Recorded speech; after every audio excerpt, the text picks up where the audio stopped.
दोस्तों नमस्कार। महाराष्ट्र में नामांकन शुरू होते ही भागम भाग मची हुई है।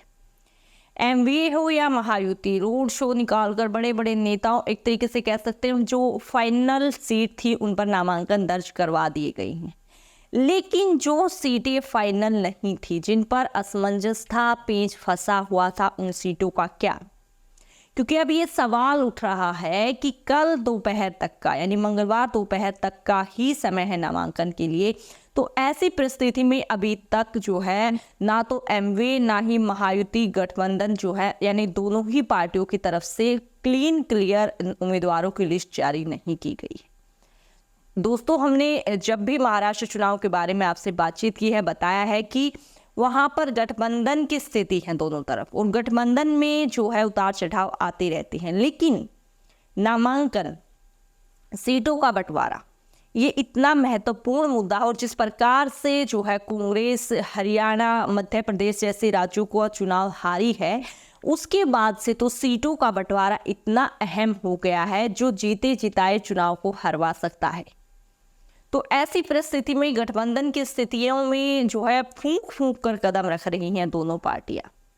लेकिन सवाल उठाए जा रहे हैं कि अभी तक फाइनल जो है लिस्ट जारी क्यों नहीं की गई, जब कल का ही अंतिम समय है। क्योंकि आमतौर पर जो है नामांकन की जो लिस्ट होती है, उम्मीदवारों की लिस्ट है, वो पहले ही राजनीतिक पार्टियों के द्वारा तैयार कर ली जाती है, और नामांकन शुरू होते ही उम्मीदवारों की लिस्ट जो है फाइनल हो जाती है और नामांकन हो जाता है। लेकिन महाराष्ट्र में ऐसा नहीं। महाराष्ट्र की स्थिति ऐसी है कि अगर कोई पार्टी सीएम फेस का दावा भी कर देती है तो उल्टा उसको जो है नुकसान कर सकता है। क्योंकि गठबंधन की स्थिति है, वहाँ पर पार्टियां एक दूसरे से ही ऐसे सोच सकती हैं कि सीएम इनका बनना है तो हम क्यों ज़्यादा मेहनत करें, हम क्यों ज़्यादा ये करें वो करें। मतलब कि गठबंधन एक ऐसा शब्द है जो बड़ी मुश्किल से राजनीतिक पार्टियों में निकल पाता है। लेकिन अब मैंने आपको बताया कि नामांकन शुरू हो गया है और मंगलवार तक का ही समय है। इस पर एक बार आप खबर पर नजर डाल लीजिए। 288 विधानसभा सीटों वाले महाराष्ट्र में विधानसभा चुनाव हो रहे हैं। एक ही चरण में 20 नवंबर को मतदान होगा और 23 नवंबर को परिणाम घोषित किए जाएंगे। नॉमिनेशन फाइल करने की लास्ट डेट 29 अक्टूबर है, यानी कि मंगलवार दोपहर 3 बजे तक ही उम्मीदवार नामांकन कर सकेंगे। इसके बाद 30 अक्टूबर को नामांकन पत्रों की जांच होगी। नवंबर तक नामांकन पत्र वापस लेने की तारीख है। महाराष्ट्र में 36 जिले हैं और 9.63 करोड़ वोटर्स हैं। 26 नवंबर को विधानसभा के कार्यकाल का आखिरी दिन है, यानी कि जो पुरानी सरकार का कार्यकाल है वो खत्म हो जाएगा। ऐसी परिस्थिति में बड़े सवाल हैं कि आखिर सभी उम्मीदवारों का नाम कब जो है पब्लिक किया जाएगा। इसको लेकर तमाम तरीके की अटकलें चल रही हैं। गठबंधनों में जो है असमंजस की स्थिति है। तो किसने कितने उम्मीदवार उतारे, एक बार आप उस पर नजर डाल लीजिए। देख सकते हैं खबर स्क्रीन पर। सत्तारूढ़ महायुति की बात करें तो गठबंधन ने 235 सीटों पर प्रत्याशियों के नाम का ऐलान कर दिया है। भारतीय जनता पार्टी ने 2 लिस्ट में 121 उम्मीदवारों को मैदान में उतार दिया है। वहीं एकनाथ शिंदे की शिवसेना ने 65 उम्मीदवारों की घोषणा कर दी है। साथ ही अजीत पवार की एनसीपी ने 49 सीटों पर उम्मीदवार उतार दिए हैं। महायुति में अभी करीब 53 सीटों पर बात नहीं बन सकी है। मीडिया रिपोर्ट्स के मुताबिक आज शाम तक सभी उम्मीदवारों का ऐलान जो है हो सकता है, यानी कि फंसी हुई है चीजें दोनों ही तरफ। क्योंकि उम्मीदवारों का चयन, मैंने आपको बताया, पिछले कुछ ऐसे चुनाव रहे जहां पर अप्रत्याशित रिजल्ट जो निकल कर आए वो दरअसल सीटों के बंटवारे को लेकर ही था। सीटों के बंटवारा कितना अहम है उसी को लेकर था। तो अब जो है महाराष्ट्र, क्योंकि जिस प्रकार से तोड़ मरोड़ कर हर बार जो है सत्ता अपनी सभी पार्टियां बनाने में लगी हैं, तो ऐसी परिस्थिति में बड़े फूंक फूंक कर कदम रख रही हैं पार्टियां टिकट बंटवारों में। इसी के साथ अगर एमवीए की बात करें तो वो आप अपनी स्क्रीन पर खबर देख सकते हैं। महाविकास आघाड़ी में शिवसेना ने 85 सीटों के लिए उम्मीदवारों की घोषणा की है। इसमें कोंकण क्षेत्र और मुंबई महानगर क्षेत्र के लिए सबसे ज्यादा 40 उम्मीदवार हैं। दूसरे सबसे ज्यादा 13 उम्मीदवार मराठावाड़ा के लिए हैं। जबकि 11 उम्मीदवार उत्तर प्रदेश के लिए हैं। इसमें जो है 9 और पश्चिमी महाराष्ट्र में 7 उम्मीदवारों की घोषणा की गई है। जी हाँ, यानी एमवीए की बात करें तो एमवीए में भी ऐसी ही स्थिति है।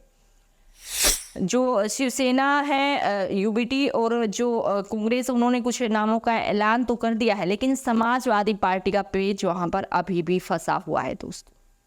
क्योंकि कल ही मैंने आपको डिटेल से वीडियो में बताया था किस प्रकार से समाजवादी पार्टी के एक नेता ने बयान दिया कि अगर 5 सीटें उनको नहीं दी जाती, क्योंकि इतना कुछ ज़्यादा जन आधार नहीं है समाजवादी पार्टी का महाराष्ट्र में, लेकिन इंडिया गठबंधन की बात यहाँ पर चल रही है।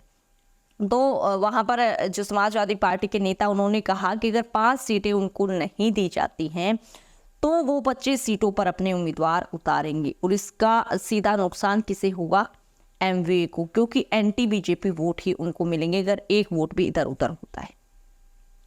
उसके बाद दोस्तों कांग्रेस ने जो है किन किन सीटों पर फाइनल कर दिया है, कितना क्या कुछ है, वो आप अपनी स्क्रीन पर देख सकते हैं। कांग्रेस ने 99 उम्मीदवारों की पहली लिस्ट जारी कर दी है। इसमें विदर्भ के लिए सबसे ज़्यादा 34, कोंकण और एमएमआर के लिए 17, पश्चिमी महाराष्ट्र के लिए 15, मराठावाड़ा के लिए 14, उत्तर महाराष्ट्र के लिए 11 उम्मीदवार घोषित किए हैं।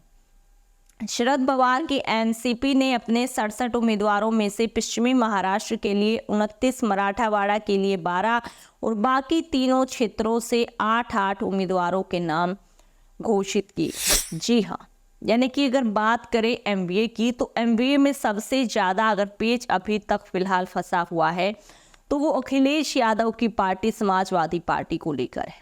मैंने आपको पहले भी बताया कि जो उपचुनाव है उत्तर प्रदेश में, उसमें 9 की 9 सीटों पर इंडिया गठबंधन की सहमति से समाजवादी पार्टी अपने सिंबल, अपने जो है नाम से चुनाव लड़ रही है। कांग्रेस ने वहां पर पूरे तरीके से सभी सीटों पर समर्थन का दावा दिया है। लेकिन क्या महाराष्ट्र में जो राजनीति है, समाजवादी पार्टी जो है यहाँ पर थोड़ा नरमाई बरतेगी कि उनको जो उपचुनाव में पूरा मौका दिया गया है, तो क्या महाराष्ट्र में वो समझौता करेंगे? इन सभी सवालों से पर्दा तब तक नहीं उठेगा जब तक सभी सीटों के नाम जो है, सूची जो है वो पब्लिक नहीं की जाती है। और उम्मीद है कि आज शाम तक सभी के जो है नाम जो है घोषणा हो जाएगी, क्योंकि कल जो है अंतिम दिन है। दोस्तों आमतौर पर ऐसा होता है कि जो राजनीतिक पार्टियां हैं उनको पता होता है इस दिन जो है चुनाव की तारीखें आने के बाद कि इस दिन जो है नामांकन होंगे या जो भी चीज़ें होंगी, तो उसके लिए सूची जो है, लिस्ट जो है वो पहले ही तैयार कर ली जाती है। लेकिन महाराष्ट्र में क्या ऐसी दिक्कतें आ रही हैं कि अभी तक पार्टियां जो है फाइनल नहीं हो पा रही? क्या है आपकी महाराष्ट्र नामांकन को लेकर राय? हमारे साथ जरूर कमेंट बॉक्स में शेयर करें।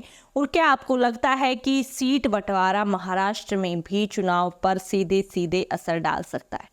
आपकी राय हमारे लिए काफ़ी ज़्यादा महत्वपूर्ण है। वीडियो अगर आपको पसंद आए तो लाइक शेयर, चैनल को सब्सक्राइब करें, वीडियो को शेयर करें। जय हिंद, जय भारत।